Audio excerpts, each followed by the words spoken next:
अच्छा इसके अंदर इसके उसमें चैट में ना प्रेजेंट भी लिख दो सारे।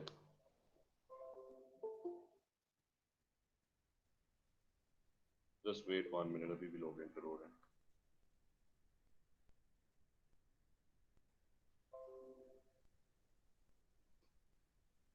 ठीक है, सारों को स्क्रीन नजर आ रही है? Zebeda, can you see the screen? Yes, sir. I'm sorry. ठीक है, starting with where we left off, हमने किया था कि इलेक्ट्रोकेमिस्ट्री हमने स्टार्ट किया था और it was all about redox reactions.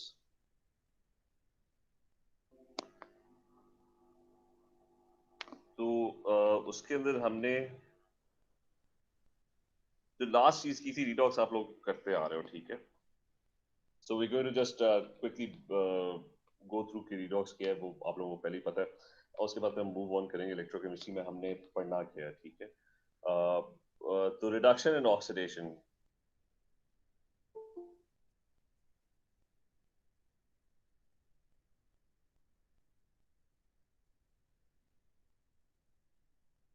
अच्छा now reduction and oxidation, reduction is gain of electron. जब भी कोई चीज इलेक्ट्रॉन्स गेन करती है तो उसकी ऑक्सीडेशन स्टेट कम होती है,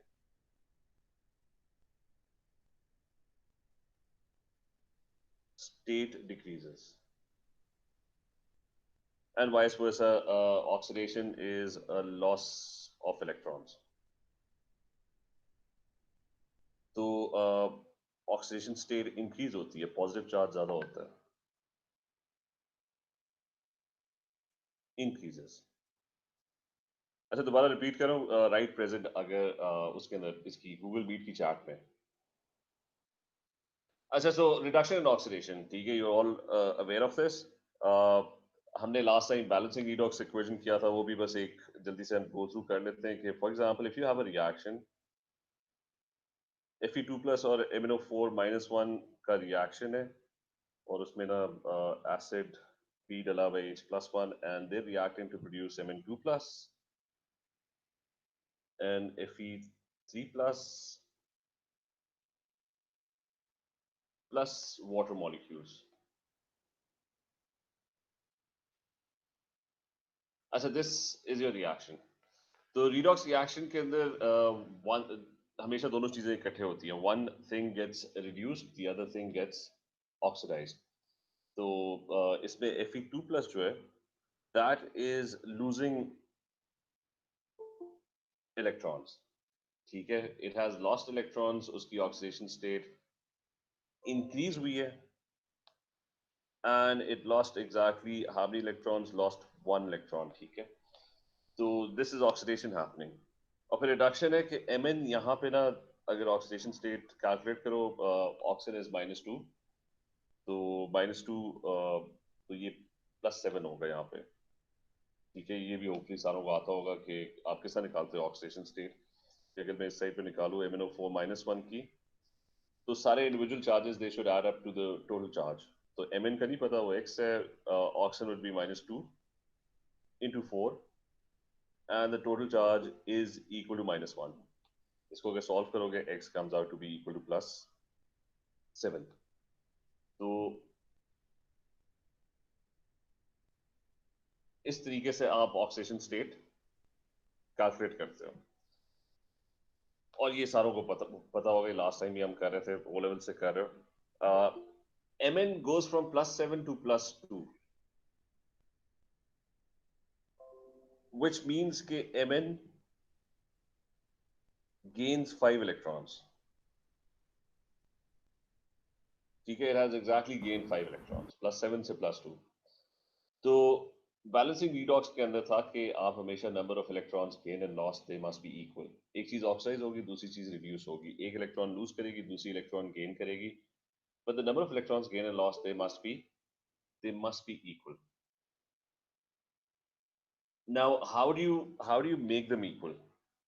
कि आपने Fe को 5 से मल्टीप्लाई कर दो, ठीक है, तो they going to become equal.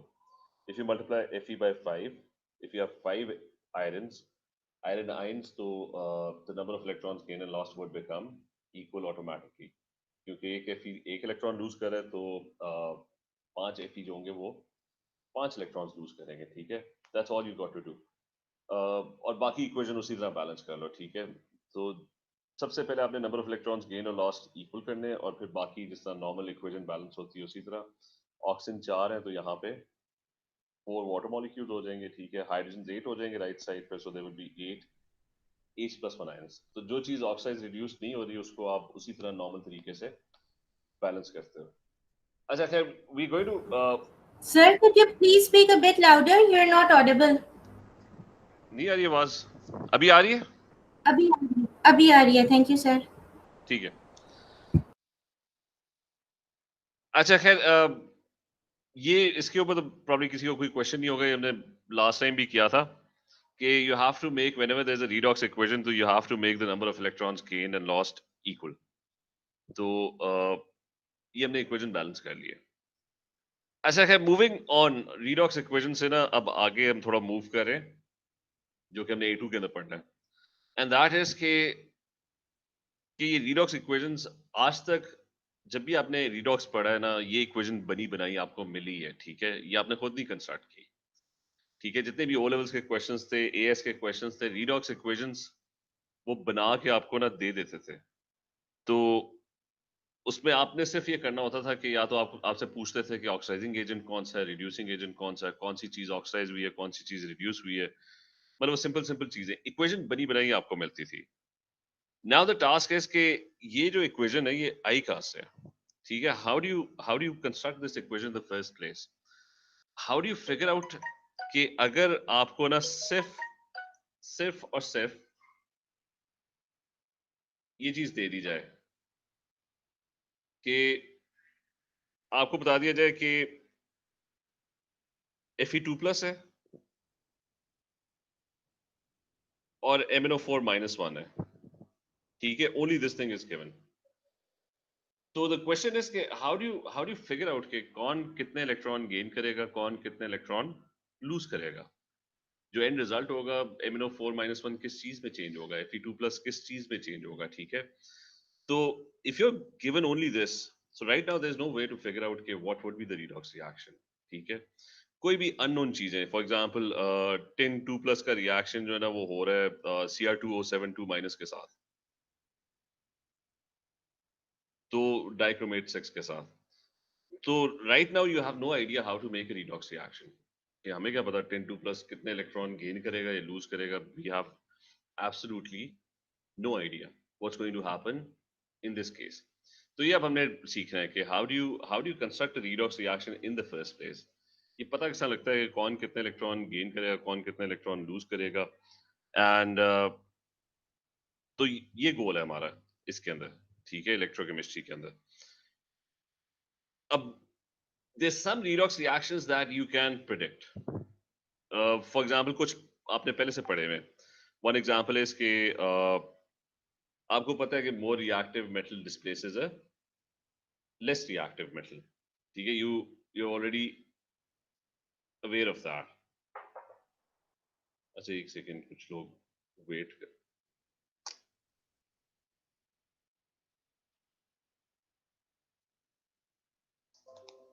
just wait 1 second.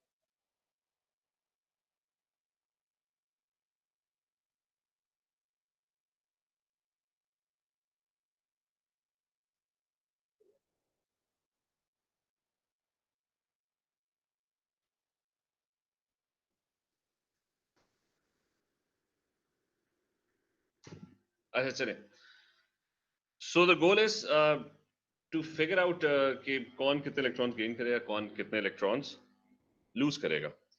अच्छा, कुछ redox reactions आप प्रेडिक्ट कर सकते हो जो ओ लेवल्स में पढ़े थे कि more reactive metal displaces a less reactive metal. For example, Mg plus CuSO4 है, ये ओ लेवल्स के अंदर ना रिएक्टिविटी सीरीज पड़ी थी। तो आपको पता है कि Mg इज मोर रिएक्टिव, तो वो क्या करता है कि वो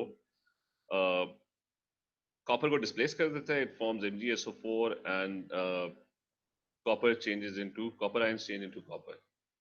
यानी इसके अंदर क्या हो रहा है कि Mg is getting oxidised.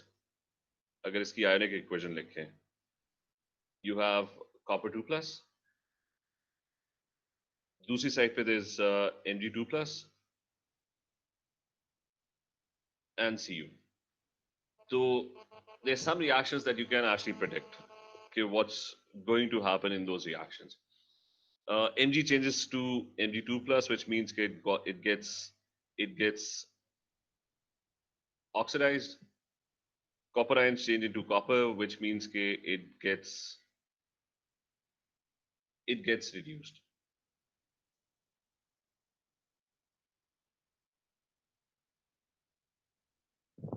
It gets reduced. So there's some reactions that you can actually figure out. कि आपको ना कुछ substances के बारे में पता है कि उन्होंने करना क्या है. उन्होंने इलेक्ट्रॉन गेन करना है या उन्होंने इलेक्ट्रॉन लूज करना है.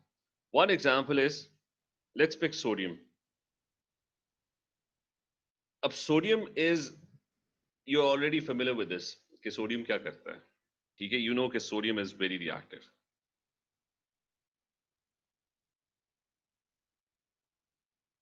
So you also know कि sodium likes to lose electrons. Sodium जो है वो उसकी पूरी कोशिश होगी, it likes to lose electrons. It has a very strong tendency to lose electrons. और exactly कितने electron lose करता है, वो exactly 1 electron lose करता है. ठीक है, so there are very few substances जिनके बारे में आपको पहले से पता है. Sodium is one of them. कि sodium likes to lose electrons. और आपको ये भी पता है कि अच्छा, आपको ये भी पता है इस केस में कि सोडियम जो है ना वो +1 आयन बनाता है. Fe का नहीं पता, Fe की वेरिएबल ऑक्सीडेशन स्टेट है. डाइक्रोमेट 6 का नहीं पता कि वो क्या करता है. तो लेट्स स्टार्ट विद सोडियम. कि हमें ऑलरेडी पता है कि sodium is very reactive, it likes to lose electrons, it likes to get oxidised. तो यानी कोई भी रीडॉक्स रिएक्शन होगा ना, हमें थोड़ा बहुत उसका पता होगा कि सोडियम ने करना क्या है. अच्छा, लेकिन तो how do I give it a value? कि मुझे ये फिगर आउट करना है कि if sodium likes to lose electrons, तो कितनी स्ट्रॉन्ग टेंडेंसी है उसकी इलेक्ट्रॉन लूज करने की. मतलब मुझे इसके इस बिहेवियर को ना एक क्वांटिटेटिव वैल्यू असाइन करनी है, जिससे मुझे पता लगे एग्जैक्टली कि सोडियम क्या करना चाहता है. फॉर एग्जांपल, अगर सोडियम और पोटेशियम का बीच में कंपैरिजन हो, तो is potassium more reactive or is sodium more reactive? Would sodium like to lose electrons or would potassium like to lose electrons? तो इस तरह के कंपैरिजन होंगे कि आपके पास एक ही रिएक्शन के अंदर there would be multiple substances. तो आपने फिगर आउट करना है कि किसकी सबसे ज्यादा टेंडेंसी इलेक्ट्रॉन लूज करने की, किसकी सबसे ज्यादा टेंडेंसी है वाइस वर्सा इलेक्ट्रॉन गेन करने की. तो let's stick with sodium for a second. अच्छा, ये सारी जो क्वांटिटेटिव एस्टिमेट्स है ना कि सब्सटेंस ने करना क्या है, you figure this out using electrodes by constructing standard electrodes.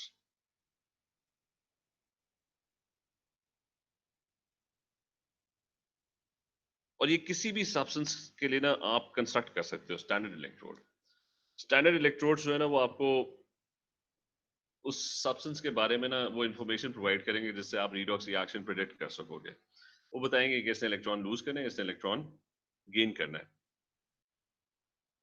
So standard electrode is कि you'll pick a piece of sodium, although इतना सिंपल नहीं होगा, ठीक है. मतलब रियलिटी के अंदर सोडियम इज एक्सट्रीमली रिएक्टिव, तो थोड़ा सा रियल एक्सपेरिमेंट में थोड़ा सा डिफरेंट ही होगा. अच्छा, you'll pick a piece of sodium and you're going to put it in a beaker. And let's assume for a second कि हमें नहीं पता कि सोडियम ने करना क्या है, कि सोडियम रिएक्टिव है कि नहीं है. So what we have done is, now listen to this carefully. कि सोडियम का ना बिहेवियर हमने प्रेडिक्ट करना है कि what would sodium do. To pick a piece of sodium and put it in a solution that contains sodium ions. For example, NaCl का solution है, ठीक है. So you put it in sodium ion solution. And this is your electrode. ठीक है, this is your electrode और इस electrode में अब देखेंगे कि होगा क्या. What's going to happen immediately is, because we already know कि sodium is very reactive, तो अगर आप सोडियम का इलेक्ट्रोड बना के, सोडियम का मेटल का पीस होता है तो वो वैसे ही इलेक्ट्रिसिटी कंडक्ट करता है. It has free moving electrons. तो सोडियम का जो ये मेटल का पीस है ना, दैट हैज डीलोकलाइज्ड इलेक्ट्रॉन्स. तो इसलिए हम इसको इलेक्ट्रोड कह रहे हैं. इलेक्ट्रोड जो होता है वो इलेक्ट्रिसिटी कंडक्ट कर सकता है, उसके ऊपर पोटेंशियल्स डेवलप हो सकते हैं। अच्छा, immediately what would happen is कि सोडियम जो है ना would immediately start losing electrons because it's very reactive. वो जो अपना आउटर इलेक्ट्रॉन है ना सोडियम, वो लूज करना शुरू कर देगा. So immediately what would happen is कि sodium starts changing into sodium ions and it's going to be a very rapid reaction. ठीक है, सोडियम की पूरी कोशिश होगी कि वो सोडियम आयंस में कन्वर्ट होना शुरू हो जाए. तो सोल्यूशन के अंदर ना सोडियम आयंस की कंसंट्रेशन जो है ना वो इंक्रीज करती जाएगी. Sodium would start to lose electrons and sodium ions would be formed. Now the question is, where are those electrons ending up? So all those electrons, they have no place to go. They just, मतलब sodium electrons lose किए जा रहा है, लेकिन right now there's no other thing that's gaining electrons. So right at the beginning, sodium starts to lose electrons and the electrons, they accumulate on the electrode. ठीक है, they start accumulating on the electrode. और electrode के ऊपर कौन सा charge buildup होता जा रहा है? नेगेटिव पोटेंशियल, क्योंकि इलेक्ट्रॉन ज्यादा होते जा रहे हैं. And those electrons initially have no place to go. ठीक है, और ये चलता रहेगा. But this would not continue indefinitely. मतलब ये नहीं होगा कि सोडियम का आखिरी मेटल का पीस भी ना वो इलेक्ट्रॉन लूज कर लेगा. मतलब वो एक लिमिट होगी. Sodium likes to lose electrons, तो सोडियम वुड स्टार्ट, अच्छा, sodium likes to lose electrons, so sodium would start losing electrons, but to an extent. एक पॉइंट आएगा कि सॉल्यूशन के अंदर ना पॉजिटिव चार्ज इतना ज्यादा हो जाएगा और इसके ऊपर ना नेगेटिव चार्ज बिल्डअप होता जा रहा है. तो this negative charge can not build up for an indefinite period. What would happen is कि एक पॉइंट के बाद ना इलेक्ट्रॉन्स इतने ज्यादा हो जाएंगे इस मेटल की रॉड के ऊपर, इसके डीलोकलाइज इलेक्ट्रॉन्स की क्वांटिटी इंक्रीज हो जाएगी, नेगेटिव पोटेंशियल ज्यादा हो जाएगा, कि they would come a point when the sodium ions would be attracted back to the electrons. मतलब एक पॉइंट तक वो इलेक्ट्रॉन्स इंक्रीज होंगे, एक पॉइंट के बाद नेगेटिव चार्ज इतना ज्यादा होगा कि पॉजिटिव आयंस ना वापस अट्रैक्ट होना शुरू हो जाएंगे. ठीक है, और उस पॉइंट के ऊपर there is going to be a reversible reaction established. यानी सोडियम इलेक्ट्रॉन्स लूज करने की कोशिश करेगा, it would form sodium ions, लेकिन इस इलेक्ट्रोड के ऊपर नेगेटिव चार्ज इतना ज्यादा होगा कि वो पॉजिटिव आयंस वापस अट्रैक्ट हो जाएंगे. ठीक है, या कोई और पॉजिटिव आयन अट्रैक्ट हो जाएगा. फॉर एग्जांपल यहाँ से सोडियम ने इलेक्ट्रॉन लूज किया, सोडियम आयन बनाया. ये वाला सोडियम आयन वहां पे नेगेटिव चार्ज इतना ज्यादा है कि वो वापस अट्रैक्ट हो जाएगा. ठीक है, so this is the point where a reversible reaction is going to be established. और जब रिवर्सिबल रिएक्शन एस्टैब्लिश हो जाएगा ना, तो फिर ये नंबर ऑफ इलेक्ट्रॉन्स यहाँ पे कांस्टेंट हो जाएंगे, क्योंकि हर दफा कोई इलेक्ट्रॉन लूज करेगा, हर दफा कोई और इलेक्ट्रॉन गेन कर लेगा वापस. So the number of electrons that are being gained and the number of electrons that are being lost, they're going to become equal. तो ये potential जो है ना, that would become constant. ठीक है, तो ये इसका इलेक्ट्रोड पोटेंशियल होगा कि आप सोडियम की रॉड को ना सोडियम आयंस के अंदर डिप करोगे. तो ये मैं फिर से एक्सप्लेन कर दूं. पहला पार्ट होगा कि सोडियम जो है has a very strong tendency to lose electrons. तो सोडियम आयंस बनना शुरू हो जाएंगे, सोल्यूशन के अंदर सोडियम आयंस की क्वांटिटी ज्यादा होती जाएगी. और इलेक्ट्रोड के ऊपर ना वो जो electrons that are being lost वो भी इंक्रीज होते जाएंगे. लेकिन एक पॉइंट आएगा कि वो नेगेटिव चार्ज इतना ज्यादा होगा कि वो सोडियम आयंस वापस अट्रैक्ट होना शुरू हो जाएंगे, and that's the point when an equilibrium would be established. ठीक है, ये अच्छा, सो दिस वन, ये बात समझ आई है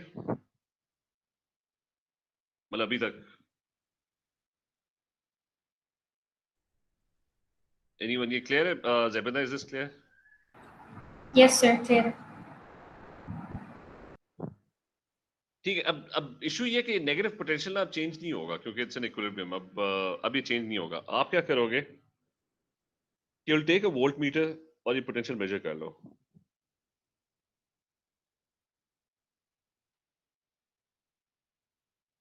अच्छा, ये पोटेंशियल आप मेजर कर लो और this would be known as your E naught. ठीक है, इसको आप ई नॉट कहते हो।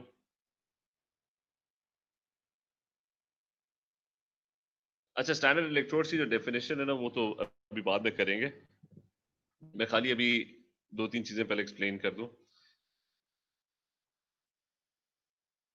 कि आप किसी भी सब्सटेंस का ना इस तरह इलेक्ट्रोड बना सकते हो। ठीक है, अभी हम डिफरेंट टाइप्स के इलेक्ट्रोड्स बनाएंगे, उसके बाद हम डेफिनेशंस वगैरह कर लेंगे। अच्छा, this is your E not.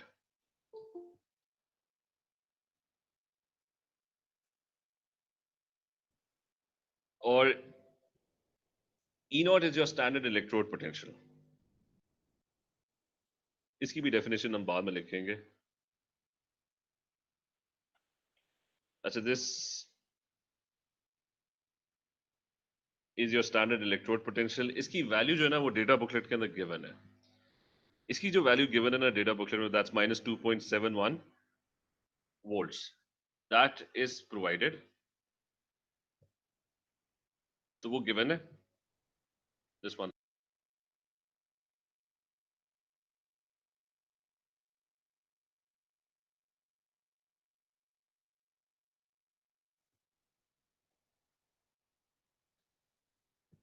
एक सेकेंड, can you? अच्छा, ये वैल्यू जो है ये डेटा बुकलेट के अंदर ना दैट्स प्रोवाइडेड। ठीक है, अभी उसको भी छोड़ दो, डेटा बुकलेट में प्रोवाइडेड है कि नहीं है। अभी सिर्फ ये कॉन्सेप्ट कि ये वैल्यू हमें इंफॉर्मेशन क्या दे रही है। ये जो वैल्यू है ना, ये जो पोटेंशियल जो बिल्डअप हुआ है इसके ऊपर, इलेक्ट्रोड के ऊपर, this value gives us the information के अगर तो नेगेटिव पोटेंशियल है। ठीक है, नेगेटिव पोटेंशियल क्यों हुआ? क्योंकि वो जो सब्सटेंस है ना, it started losing electrons. It has a very high tendency to lose electrons, जिसकी वजह से यहाँ पे बहुत सारे इलेक्ट्रॉन्स जमा हो गए। ठीक है, तभी इसके ऊपर नेगेटिव पोटेंशियल बिल्डअप हुआ है। तो if you get a negative potential, that indicates, और नेगेटिव टर्म में प्रेफर नहीं करूंगा, lower potential. Lower E naught indicates के substance has a high tendency to lose electrons.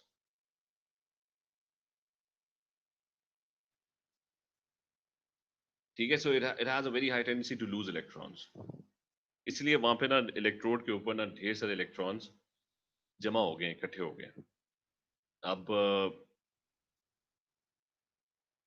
तो आपके पास ना सिर्फ आपको ये पता लगा कि टेंडेंसी क्या है, you also gotten a value. This value indicates कि कितना नेगेटिव, अगर तो बहुत ज्यादा नेगेटिव पोटेंशियल है तो उसका मतलब है it has a very very high tendency to lose electrons. अगर इतना ज्यादा नेगेटिव नहीं है तो इट मींस कि it doesn't have a very high tendency to lose electrons. So for example, अगर मैं यही सिचुएशन एक लेस रिएक्टिव मेटल के साथ करूं, लेट्स से एक लेस रिएक्टिव, इससे लेस रिएक्टिव मेटल जो होगा वो लेट्स से मैग्नीशियम है। तो मैं मैग्नीशियम का इलेक्ट्रोड ड्रॉ कर लेता हूं। अच्छा, मैग्नीशियम की tendency to lose electrons is not as strong. ठीक है, वो थोड़ा कम रिएक्टिव है। So if you do this with magnesium, कि मैग्नीशियम को लो और मैग्नीशियम आयंस के सॉल्यूशन में ऐड कर दो, तो इसका और पहले वाले में डिफरेंस क्या होगा? पहले वाले के साथ डिफरेंस ये होगा कि मैग्नीशियम भी इलेक्ट्रॉन लूज करना चाहता है। It is slightly reactive but not as reactive. तो मैग्नीशियम इलेक्ट्रॉन्स लूज करेगा, लेकिन इतने कोई ज्यादा इलेक्ट्रॉन्स लूज नहीं करने लगा। तो मतलब इसके ऊपर ना, मतलब it doesn't have a very strong tendency to lose electrons. तो आपका जो इलेक्ट्रोड होगा उसके ऊपर नेगेटिव चार्ज बिल्डअप होगा, but it's not going to be a very very strong negative charge, क्योंकि वो इतने इलेक्ट्रॉन्स लूज ही नहीं कर रहा। और सोल्यूशन में ना मैग्नीशियम आयंस फॉर्म होना शुरू हो जाएंगे। तो शुरू में तो इट वुड लूज इलेक्ट्रॉन्स, लेकिन इवेंचुअली क्या होगा, वो इलेक्ट्रॉन्स दे विल गेट, मतलब स्टार्ट में at the beginning Mg would start losing electrons to form Mg ions, but the electrons will eventually get attracted back। मतलब एक पॉइंट होगा कि इलेक्ट्रॉन यहाँ पे नेगेटिव पोटेंशियल जो है वो इतना ज्यादा हो जाएगा, इलेक्ट्रॉन्स थोड़े ज्यादा हो जाएंगे, तो वो फिर वापस Mg2+ को अट्रैक्ट करना शुरू कर देंगे, and a reversible reaction is going to be established। और ये फिर नंबर ऑफ इलेक्ट्रॉन्स जो इस रॉड के ऊपर एक्यूमुलेटेड है ना, दे वुड बिकम कांस्टेंट। तो लेकिन मैग्नीशियम की इतनी टेंडेंसी नहीं है इलेक्ट्रॉन लूज करने की, तो इसका मतलब है इस इलेक्ट्रोड के ऊपर ना कोई इतने ज्यादा इलेक्ट्रॉन्स इकट्ठे नहीं होंगे, तो आप उसका भी वोल्ट मीटर के साथ ना you can measure the potential which would be your electrode potential which is your E naught. ठीक है, इसकी वैल्यू जो है वो डेटा बुकलेट के अंदर दैट इज गिवन। ये मैं डेटा बुकलेट अब खोल रहा हूँ जरा, मैं स्क्रीन के ऊपर शेयर कर देता हूँ, जस्ट 1 सेकेंड।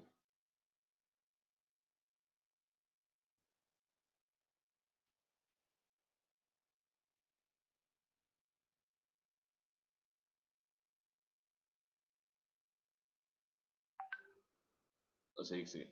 अच्छा, डेटा बुकलेट के अंदर ना देयर इज अ पेज, हाँ ये कोई 3-4 पेजेस हैं जिसके अंदर ना ये सारे इलेक्ट्रोड्स की ना वैल्यूज प्रोवाइडेड है। अभी सिर्फ हम कॉन्सेप्ट के ऊपर फोकस कर रहे हैं, कॉन्सेप्ट के इलेक्ट्रोड्स का। ठीक है, तो यहाँ पे अगर आप और ये अल्फाबेटिकली लिस्ट गिवन है। ठीक है, देयर 3 पेजेस जिसके अंदर बहुत सारे इलेक्ट्रोड्स की ना वैल्यूज गिवन है। तो इसमें मैग्नीशियम जो होगा ना वो एम के अंदर होगा। ठीक है, hopefully you can see the screen. ये सेकंड नंबर पे ना देयर इज एम जी। तो एम जी की वैल्यू क्या गिवन है, दैट्स -2.38 वोल्ट्स। सोडियम की भी यहाँ पे गिवन थी, एम के बाद ना एन ही आता है। तो ये सोडियम जो है ना, इफ यू कैन नीचे देखो, बिल्कुल बल्कि बिल्कुल बॉटम पे स्क्रीन के, वो निकल और फिर Na का -2.71 है। तो मैग्नीशियम वापस उस पर चले जाते हैं। तो ये यहाँ पे ना इलेक्ट्रोड्स की ना वैल्यू सारी गिवन है। इनको रीड करना, किस तरह रीड करना, वो हम डिटेल में सीखेंगे। अभी तो फिलहाल हर इलेक्ट्रोड का ना पोटेंशियल, या जितने भी इलेक्ट्रोड आपने पढ़ने हैं ना, उनका पोटेंशियल यहाँ पे प्रोवाइडेड है। तो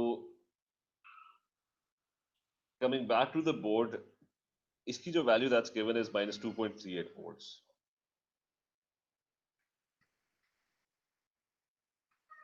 अच्छा, -2.38 वोल्ट्स इज गिवन।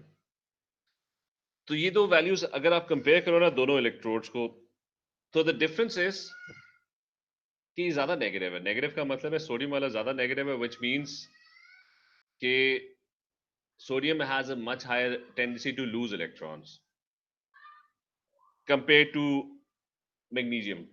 क्योंकि ज्यादा नेगेटिव है, ज्यादा नेगेटिव का मतलब है it has a much higher tendency to lose electrons. उसके इलेक्ट्रोड के ऊपर और भी ज्यादा इलेक्ट्रॉन्स एक्यूमुलेट हुए हैं। Magnesium, on the other hand, is not very reactive. It doesn't like to lose electrons that much. तो उसके जो number of electrons accumulate हुए हैं वो electrode के ऊपर कम है। ठीक है, it doesn't really like to lose electrons. तो उसका जो potential है वो less negative है। तो आपके पास ये दो values indicate हो गई हैं। ठीक है, and these values give you some idea कि वो सब्सटेंस करना क्या चाहता है। तो अगर आपसे ना कोई अब पूछे कि सोडियम की टेंडेंसी इलेक्ट्रॉन लूज करने की ज्यादा है या मैग्नीशियम की इलेक्ट्रॉन लूज करने की ज्यादा है, पहले तो आपने रिएक्टिविटी सीरीज याद की हुई थी कि यू न्यू कि sodium was more reactive. But now the thing is कि you going to look at the electrode potentials कि sodium is more negative. It has a much more negative electrode potential which means के it has a much higher tendency to lose electrons. अच्छा, ये सारों ये idea clear है अभी तक? ये हमने पहले टाइप का इलेक्ट्रोड किया है। दिस इज नोन, और इसको हम क्लासिफाई कर लेते हैं as a metal and aqueous metal ions.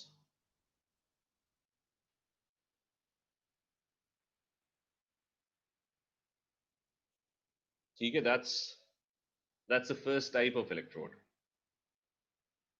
और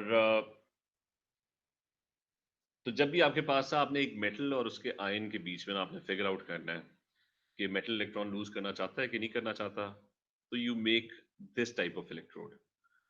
अच्छा, इसके अंदर कुछ उनका क्या होगा, कुछ इलेक्ट्रोड्स होंगे जो एक्चुअली पॉजिटिव होंगे, जैसा अनरिएक्टिव मेटल है। तो एक और एग्जांपल कर लेते हैं कि unreactive metal, let's say silver है। सिल्वर इलेक्ट्रॉन लूज करना ही नहीं चाहता, it's a very very unreactive metal. उस केस में क्या होगा? तो अगर आप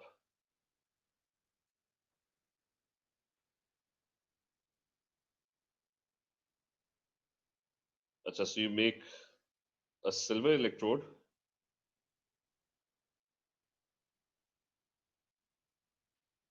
तो ये आपके पास सिल्वर का इलेक्ट्रोड है और उसको डिप कर दो आप सिल्वर आयंस के सॉल्यूशन के अंदर,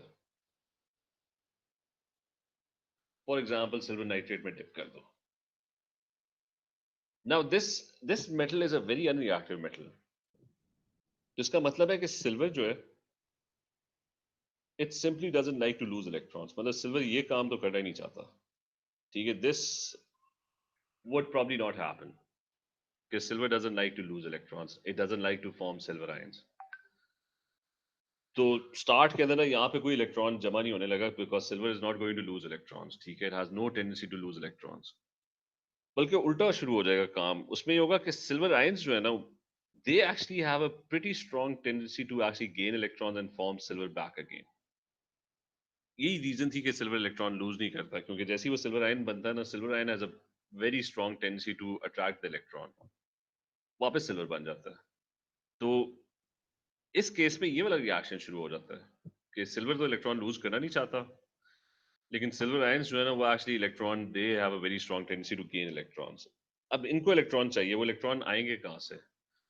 वो इस मेटल रॉड से आएंगे. मेटल की रॉड में डीलोकलाइज्ड इलेक्ट्रॉन्स है, विच तो सिल्वर आयंस जाएंगे और इस मेटल रॉड में से ना वो इलेक्ट्रॉन्स गेन करना शुरू कर देंगे. तो आपकी जो मेटल की रॉड हो जाएगी वो इलेक्ट्रॉन डेफिशिएंट होना शुरू हो जाएगी. इट वुड बिकम पॉजिटिव, क्योंकि इलेक्ट्रॉन्स कौन गेन कर रहा है? Silver ions. Silver ions would start gaining electrons to form silver back again. ये अगला सिल्वर आयन जाएगा, वो भी मेटल की रॉड पे जाएगा, इलेक्ट्रॉन गेन करेगा और इलेक्ट्रॉन गेन करेगा और वापस सिल्वर बन जाएगा. तो silver ions in the solution would start to gain electrons and they would start to gain electrons from this metal rod. तो मेटल की रॉड जो है ना वो पॉजिटिव होती जाएगी, इलेक्ट्रॉन डेफिशिएंट होती जाएगी.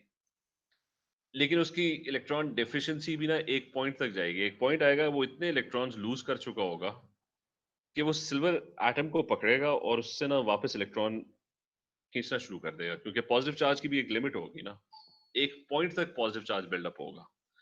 एक पॉइंट के बाद पॉजिटिव चार्ज इतना ज्यादा हो जाएगा, ये मेटल की रॉड इतनी इलेक्ट्रॉन डेफिशिएंट हो जाएगी कि it needs those delocalised electrons back. ठीक है, तो वो सिल्वर एटम को पकड़ेगा और उससे इलेक्ट्रॉन वापस खींचना शुरू कर देगा. And that is the point when an equilibrium would be established. लेकिन उस इक्विलिब्रियम एस्टैब्लिश होने तक the rod has already become positively charged. Why did it become positively charged? क्योंकि सिल्वर तो इलेक्ट्रॉन लूज करना नहीं चाहता था, उल्टा सिल्वर आयंस इलेक्ट्रॉन गेन करना चाहते थे, जिसकी वजह से वो जो इलेक्ट्रोड है ना उसके ऊपर इलेक्ट्रॉन डेफिशिएंसी हो गई है, क्योंकि सिल्वर आयंस ने इलेक्ट्रॉन्स गेन कर लिए. तो आपने वोल्ट मीटर लगाना है and you going to measure its potential, जो कि डेटा बुकलेट अगर खोलो तो it comes out to be positive 0.80 volts.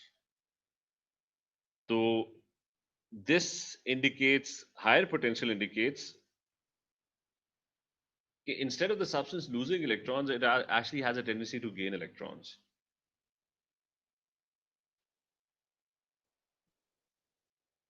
जिसकी वजह से आपका इलेक्ट्रोड जो है ना वो इलेक्ट्रॉन डेफिशिएंट हो गया. तो आपके जो अनरिएक्टिव मेटल्स होंगे ना उनका इलेक्ट्रोड पोटेंशियल जो होगा ना, that's going to be very positive, क्योंकि उनके जो आयंस है ना वो उल्टा इलेक्ट्रॉन गेन करना शुरू कर देंगे. मेटल जो है वो इलेक्ट्रॉन लूज नहीं करेगा और आयंस उल्टा इलेक्ट्रॉन गेन करना शुरू कर देंगे, जिसकी वजह से आपका जो इलेक्ट्रोड है that would become very very positively charged. तो अभी हमने सिर्फ पहले टाइप का ना ये इलेक्ट्रोड किया है, मेटल और एक्वस मेटल आयंस. ठीक है, तो किसी भी मेटल का इलेक्ट्रोड पोटेंशियल आपने फिगर आउट करना है कि वो क्या करना चाहता है, whether it likes to gain electrons or lose electrons. वो आप इस तरीके से ना फिगर आउट कर सकते हो. और अभी सिर्फ ये कॉन्सेप्ट क्लियर कर लो कि हाउ आर इलेक्ट्रोड्स कंस्ट्रक्टेड. ये पहले टाइप का इलेक्ट्रोड है. फिर और टाइप्स के नॉन मेटल्स भी होते हैं, गैसेस होती हैं, तो आप डिफरेंट सब्सटेंसेस होते हैं उनके इलेक्ट्रोड्स पर हम नेक्स्ट क्लास में देखेंगे. ये क्लियर है सारों को? सिर्फ दी आइडिया, कोई डेफिनेशन वगैरह हमने नहीं की अभी. Any questions? मिनाहिल, खदीजा, बाकी प्रेजेंट सारे लिख दो। ज़ेबिना क्लियर है सारा? आयजा? Yes, sir. Clear है. ठीक है, कोई क्वेश्चन उसके ऊपर व्हाट्सएप के ऊपर भी सेंड कर दो। और बाकी किसी ने कहा था कि वो नोट्स वगैरह के लिए ना, तो ये रिकॉर्डेड भी है, ऊपर से ये बोर्ड का लिंक मैंने सेंड किया हुआ है, उसके ऊपर ये सारा लिखा हुआ भी है, ठीक है? तो will Sir, yes. do we have class tomorrow? नहीं, मेरे नहीं ख्याल भी आप क्लास टुमारो। कल रिजल्ट है ना? तो Okay, thank ठीक you. है, चलो best of luck with the result. Just make sure कि रिजल्ट इतना, अब पता नहीं क्या आएगा, आई डोंट नो कि कैम्ब्रिज क्या करेगा। जस्ट फोकस ऑन A2, ठीक है? वही आपका रिजल्ट होगा। चलिए ठीक है, okay, best of luck, take care, अल्लाह हाफिज।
क्या